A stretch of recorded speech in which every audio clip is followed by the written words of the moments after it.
इस जीव का सबसे बड़ा दुश्मन जो है वो घमंड है। आपने खरगोश और कछुए की कहानी सुनी हुई होगी। तो देखिए कैसे इस वाणी के द्वारा समझाया गया है घमंड के बारे में।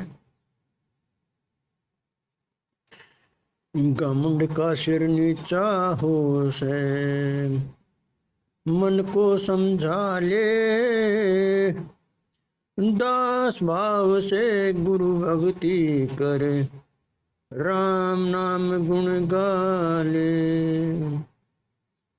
घमंड का सिर नीचा हो मन को समझा ले, दास भाव से गुरु भक्ति कर राम नाम गुण गाले।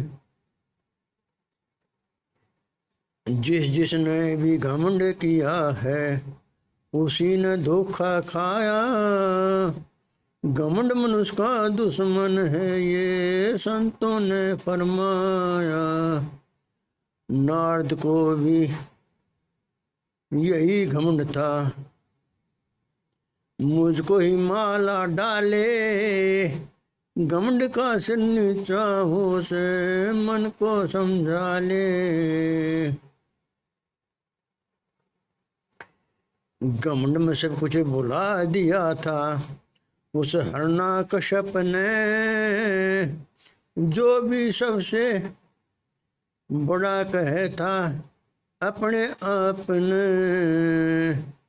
नरसिंह का कहे रूप धार कर, नरसिंह का कहे रूप धार कर उसके प्राण निकाले, घमंड का सिर नीचा हो से मन को समझा ले। घमंड किया था भस्मासुर ने लेकर भस्मी कंगन, शिव जी के ही पीछे पड़ गया ऐसी लगी लगन।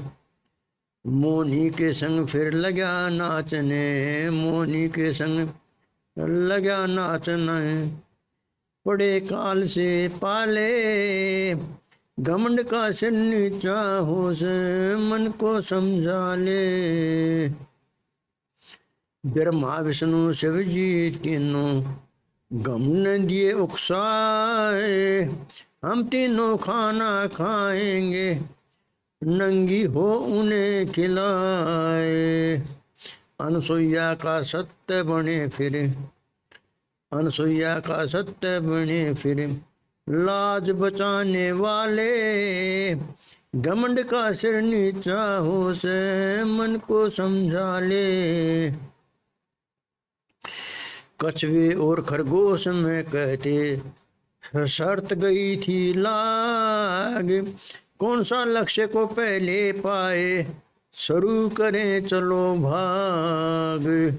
रामदास उस कछुए की जो, रामदास उस कछुए की जो अपनी समझे बना ले, घमंड का सिर नीचा हो से मन को समझा ले। देखिए ये कितने ही प्रमाण हैं जिन्होंने घमंड किया।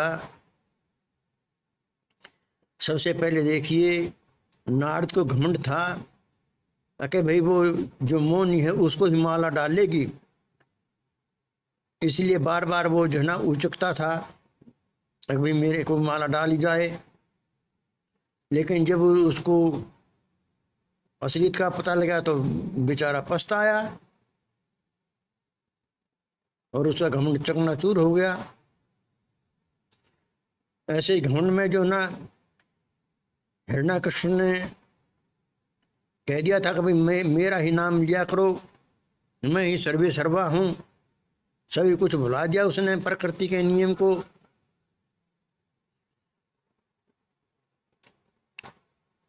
तो फिर जो कहते हैं उसके घमंड को, उसको ऐसा वरदान था कि मैं किसी भी तरह नहीं मरूं, घर मरूं ना, बाहर मरूं ना, भीतर मरूं ना, किसी हथियार से मरूं ना, किसी जानवर से मरूं ना, किसी तरह भी मरूं ही नहीं।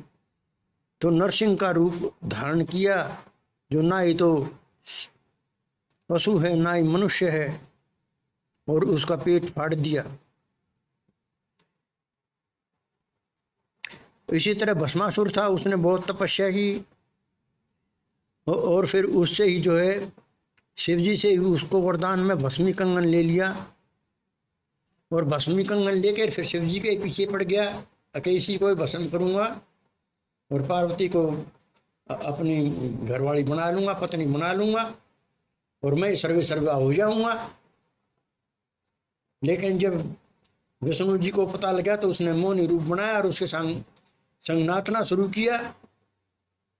नाचना शुरू किया तो जो ही वो नाचते समय हाथ ऊपर आया तो उसने उसको ही भस्म कर दिया, भस्मासुर को। तो ऐसे ही उसका भी घमंड जो है उसकी जान का कारण बना, काल रूप बन के घमंड आया उसको। ऐसे ही ब्रह्मा विष्णु शिव जी तीनों को घमंड ने दिए उकसाया, और हम तीनों को खाना खाएंगे जो नंगी होकर खिलाए। अनसुई के पास गए थे वो उसका तप देखने के लिए, क्योंकि नारद जो था वो ऐसा ही था, वो उसने जो है ना उनकी जो नारियां थी, ब्रह्मा के सरस्वती, विष्णु की लक्ष्मी और पार्वती को कह दिया था कि तुम्हारे से तो बहुत आगे है एक नारी जिसका नाम अनुसुईया है, उसके तो तुम कुछ भी बराबर नहीं हो। तो उन्हें ये बात जो है ना अच्छी नहीं लगी। उन्होंने अपने अपने पति से कहा, पतियों ने स्कीम बनाई, भाई देखते हैं ऐसा क्या है। वो तो कहते हैं सत्य है या झूठ है। उन तीनों को जो ना अनसुईया ने बच्चे बना दिया था और पालने में लुटा दिया था, इतनी सत की शक्ति थी वो। और फिर तब वो आई और गिड़गिड़ाने लगी तो तब दादा ले जाओ अपने पति। तो जो है घमंड अच्छा नहीं होता। और कछुए और खरगोश की तो आपने कहानी सरेआम, ये तो प्रचलित ही है। अब उनको एक लक्ष्य, उन्होंने लक्ष्य बनाया कि भाई वहाँ कौन पहले जाएगा। तो खरगोश जो है वो तो बड़ा तेज दौड़ने वाला था, उसने वो तो फटाफट तेज दौड़ा, फिर आगे सोचा भी आराम कर लूँ। कछुआ अपने slow and steady means the race की कहानी वो बन गई। फिर वो अपना आहिस्ता आहिस्ता चलता रहा, और वो जो है अपने घमंड में, अपनी चालकी में, और वहीं जो है पीछे रह गया। इसीलिए घमंड के कारण जो आज सलाखों के पीछे हैं वो गुरु उनको उनका घमंड ही जो है वहाँ ले गया है, और किसी का कोई दोष नहीं है उसमें, क्योंकि किसी के कर्म ही उस दुख सुख के कारण होते हैं। अन्य को दोष देना मूर्खता है। इसलिए अपने सद्गुणों में रहिए, आनंद को पाइए। आनंद ही जीव का लक्ष्य है।